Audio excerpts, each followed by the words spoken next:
Added into the convo 800-920-1580 800-920-1580. I feel like we do not hear as much about AIDS, HIV as we used to. Doesn't mean it's not still going on, That's I right. assume. And I wonder, I haven't looked at the data recently. Are we still seeing the kind of trend line with black people in general and black women in particular with those AIDS, HIV numbers? So yes, like you mentioned, we don't hear as much in the mainstream as we might have some years ago, but HIV and AIDS are still very much impacting communities, and more specifically, Black communities. And so there is still a great burden on young gay and bisexual men and other men who have sex with men ages 18 to 29 ish, and Black women among women of other ethnicities are the most represented among new HIV cases, even still. Still. Yeah, and a great deal of what we see and what we're doing is around addressing stigma, even still. And so that is through empowerment, through education, through access, and that being access to testing, to care, even to safe spaces to address miseducation. And so some of the work that we're doing at Ahmad really looks specifically at that. We have a program specifically dedicated to those communities called the Hive. Hive is our HIV education and empowerment project, and it has a specific segment that looks at care services and engagement of Black women, among other groups as well. Why do you think we're not? Why is it such a stubborn problem? I mean, why do you think we're not getting the message? Well, I think there's so many layers and levels. Of course, like we mentioned, stigma, but then when we look at again all of the other inequities and disparities and just disproportionate burdens, specifically that Black women are overcoming. We look at sexism and all the other levels of isms that Black women encounter, and this is something that's come up even in my own experiences.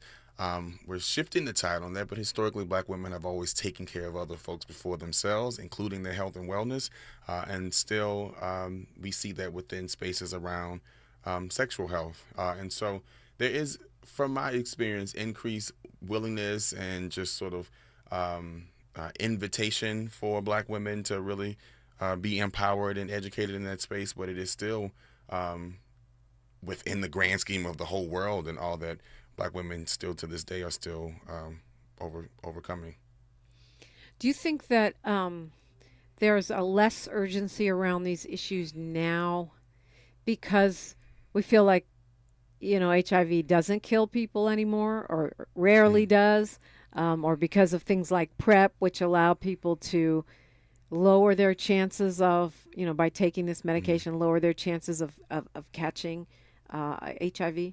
Sure. And so, like you mentioned, there have been tremendous advancements in treatment options, treatment education, sort of what treatment looked like 2010, even 5 years ago, looks so much different. And so, um, even having one pill regimens and injectables, so there's all these different options and opportunities for folks to who are HIV negative to stay HIV negative, and then also some of the things you mentioned, such as PrEP, which is pre-exposure prophylaxis, as you mentioned, allows folks who are HIV negative to stay HIV negative through options such as a one-a-day pill, similar to a birth control regimen, or even some injectables. So there are lots of options for folks who are HIV negative to stay HIV negative, as well as folks who are HIV positive to manage the virus so much so to where it cannot be passed. But that comes with taking treatment as prescribed, treatment as a prevention, and being in care. And first of all, knowing one's status. And so in order to connect to the appropriate care, whatever that is, knowing one's status is exceptionally important.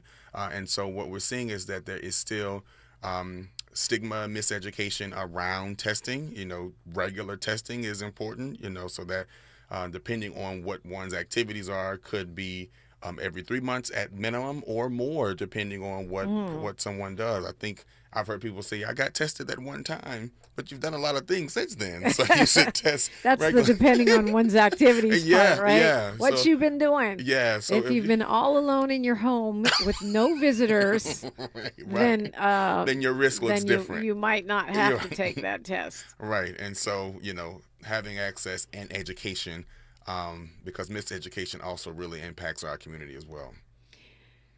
Ah, man, there's so much going on right now with the contraction of rights. Mm-hmm. And, the recent Supreme Court decision Mm-hmm. around the website, Mm-hmm. which pretty much is the Supreme Court saying in a nutshell, it's okay to discriminate against Certainly. LGBTQ plus people.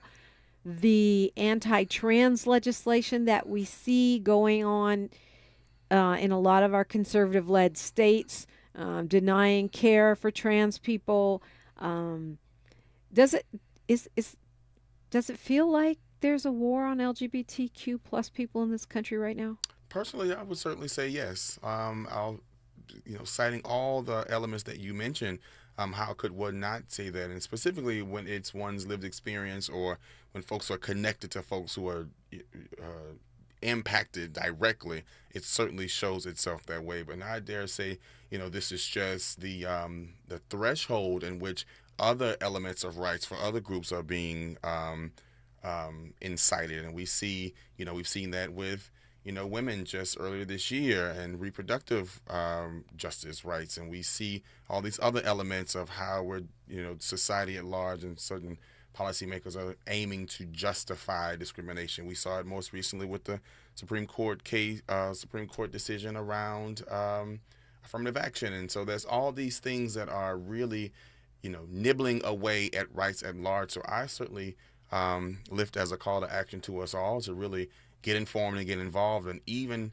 recognizing that if the communities you represent individually aren't impacted, that still doesn't make it any less impactful on society at large. And so, to your question, I do feel like there is certainly an attack, but it's not exclusive to LGBT people. And if folks really don't get involved, get informed, and get active, we'll only see more of that. I mean, I should have mentioned hate crimes too, because Yeah, LGBTQ plus people in the past, well, since the Trump administration, we've seen a steady rise in hate crimes against LGBTQ plus folks as well. absolutely. Right. Which also, again, incites what violence will look like even more broadly. And so it might be, specific to in this moment LGBTQ plus people, but violence is violence, and when folks feel so compelled to physically and otherwise render attacks, none of us are safe. Let's talk a little bit more about what you're doing about it. What you got going on. I have a friend, gay friend who's white, Hmm. been with his boyfriend for over 20 years, and they got married last week. And the card said "just in case," Hmm. based on the laws and the changes that are going on in this country.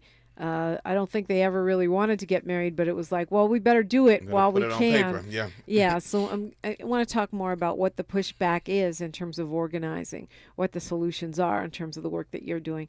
Look at that when we come forward on KBLA Talk 1580.